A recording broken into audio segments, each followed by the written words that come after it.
Hello and welcome to Delight IAS. यह है अगला लेक्चर एनसीईआरटी बुक्स की समरी कोर्स का, जिसमें क्लास 6 का यह छठवां चैप्टर जिसमें हम डिस्कस करेंगे, जो कि है गांव का प्रशासन। दोस्तों, आज का यह वीडियो जो है बहुत इंटरेस्टिंग होने वाला है, खासकर उन स्टूडेंट्स के लिए जो ग्रामीण या रूरल बैकग्राउंड से बिलोंग करते हैं, क्योंकि आज हम पढ़ेंगे ग्रामीण प्रशासन के बारे में।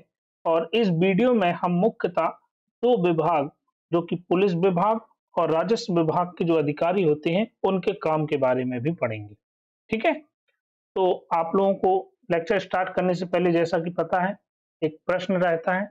प्रश्न ये है कि provision of state finance commission comes under which article of the Indian constitution. जो राज्य वित्त आयोग होता है, वह संविधान के किस आर्टिकल में वर्णन है उसका? आर्टिकल 243 जी, एच, आई और जे। ठीक है, ये चारों ऑप्शन है। इसका आंसर जो है मैं वीडियो के अंत में दूंगा।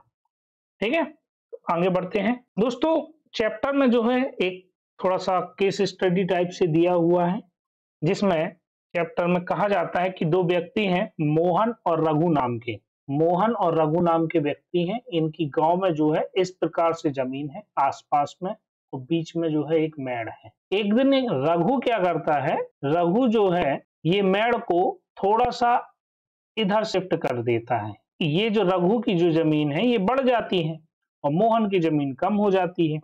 इससे क्या होता है, मोहन को दिक्कत हुई, दोनों की आपस में बहस हुई और बहस होने के उपरांत मोहन चूंकि क्या जाता है, रघु के घर जाता है पहले, और वहां पे जो है बहस होती है और रघु अपने जो मजदूर लोग हैं उनके साथ मिलके मोहन को पीट देता है और उसको काफी चोट लग जाती है। रघु की जो पृष्ठभूमि है वह थोड़ा सा पावरफुल है, मोहन थोड़ा सा कमजोर है, गरीब घर का लड़का है।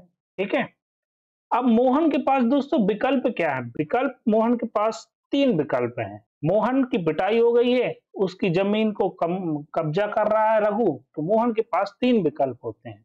तीन विकल्प कैसे? मोहन पहले ही जाए ग्राम सभा के पास, तो ग्राम सभा जो है पंचायत स्तर पर आपस में राजीनामा करवा दे, आपस में एग्रीमेंट करवा दे, ऐसा ऐसा हुआ है, गलती किसकी है, सब जो उसके आई विटनेस हैं उस मामले के, उसको देखकर पूरा फैसला सुना दे।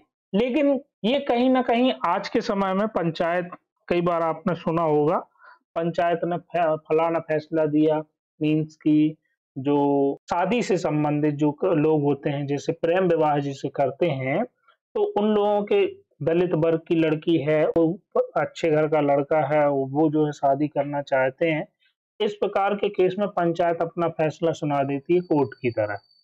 लेकिन उस स्थिति में ये सही नहीं लगता। ठीक है, कहीं ना कहीं सही नहीं है। दूसरा ऑप्शन है उसके पास पुलिस थाना, पुलिस के पास जाए।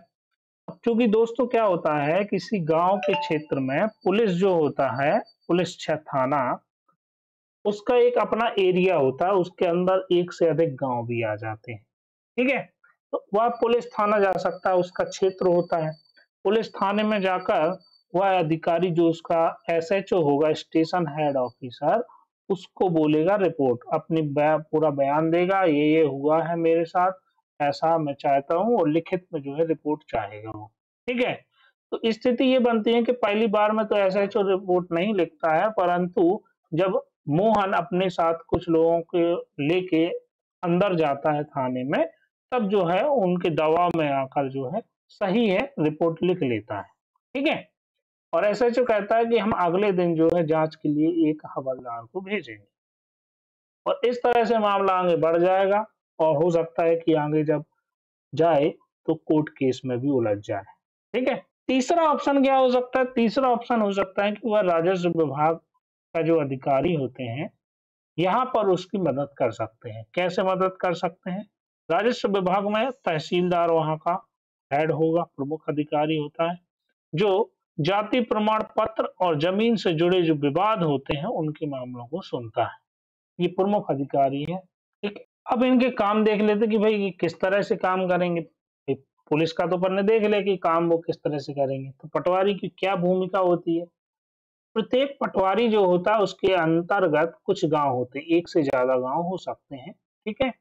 वह काम क्या करता है? वह करता है भूमि का सर्वेक्षण करता है, क्षेत्र का पर्यवेक्षण करता है और पुलिस को अपराध की रिपोर्ट करना। इसके अलावा जमीन को नापने का काम और उसका रिकॉर्ड रखने का काम भी पटवारी का होता है। और खेत का जो मापन होता है, जैसे ये हमने बोला कि जमीन मापने का काम, तो जमीन मापेगा कैसे? उसके लिए क्या होती है दोस्तों, जरीब द्वारा ये खेत का मापन किया जाता है। और जरीब जो होती है वो एक लोहे की जंजीर होती है, ठीक है। पटवारी का रिकॉर्ड जो होता है, पटवारी ने जो जमीन के मापतौल का रिकॉर्ड रखा है, यह पुलिस को पता लगाने में मदद करता है कि किस व्यक्ति ने अपनी मेड़ को मूल सीमा से आगे बढ़ा लिया। भाई पटवारी के पास पूरा रिकॉर्ड है किसके नाम कौन सी जमीन है, और साथ ही साथ गांव का एक मैप भी होता है। उस मैप से पूरा पता चल जाएगा कि किसकी जमीन मूलतः कहाँ थी, और यदि किसी ने कोई कब्जा करने की कोशिश की है तो उस स्थिति में यह पटवारी का जो रिकॉर्ड होता है वह पुलिस हेल्प ले सकती है, ठीक है। फिर पटवारी किसानों से भूमि कर भी इकट्ठा करता है और सरकार को अपने क्षेत्र में जो उगने वाली फसलें हैं उनकी जानकारी देता है। जैसे कि भाई आपके क्षेत्र में चना, सोयाबीन, गेहूं क्या उग रहा है रेगुलर, या उड़द है, कुछ भी जो उग रहा है उसकी जानकारी देगा पटवारी, किसको? सरकार को देगा। और जो वरिष्ठ लोग होते हैं जी, मीन्स जो हमारा तहसीलदार होता है या उसके पटवारी के ऊपर जो आरआई होता है, वो जो लोग होते हैं वह इसके काम का क्या करेंगे? तो निरीक्षण करेंगे, ठीक है। फिर एक कानून आया था 19 सॉरी यहाँ पे 65 हो गया, ये 65 नहीं है 56 है यहाँ पे, ठीक है। तो 1956 में एक कानून बनाया गया था, हिंदू उत्तराधिकार अधिनियम। तो हिंदू धर्म के लोगों की जो संपत्ति होती है उसका उत्तराधिकारी कौन होगा, उससे संबंधित ये कानून। अब बात यह है कि 2005 में इस कानून में संशोधन कर दिया धारा 6 में। धारा 6 में संशोधन ये किया कि जो कोई भी जमीन है, जैसे कि एक फादर है, उसके 2 बेटे हैं और 1 बेटी है, ये मेल है ये फीमेल है, ठीक है। तो पहले क्या होता था कि जो फादर के इस नाम की जो जमीन जायदाद है वह केवल और केवल 2 बेटों को जो मिलेगी। इसमें जो उनकी लड़की है उसकी शादी हो गई, उसके बाद उसका कोई अधिकार नहीं है।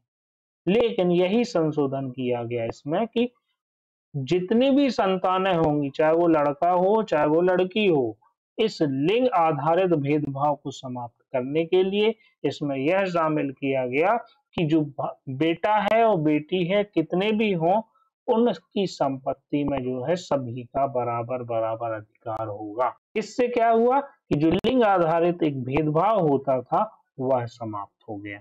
ये चीज आप लोग याद रखिए, हिंदू उत्तराधिकार अधिनियम। फिर इसके बाद वापस आ जाते हैं हम और अपने क्वेश्चन पर कि provision of state finance commission comes under which article of the Indian constitution. Panchayati Raj से संबंधित जो अधिकार जो प्रोविजन होते हैं वह आर्टिकल 243 में ही शामिल हैं, और इसी में जो आता है जो अधिकारी वह होता है फाइनेंस। का मतलब क्या होता है दोस्तों? वित्त। वित्त का मतलब होता है पैसा, पैसे को लगा लो आप इनकम से। तो पंचायतों की, इसका देखो मूल काम क्या है कि पंचायतों को या नगरीय निकायों को राज्य के राजस्व में से कितना पैसा दिया जाना चाहिए यह निर्धारित करता है राज्य वित्त आयोग।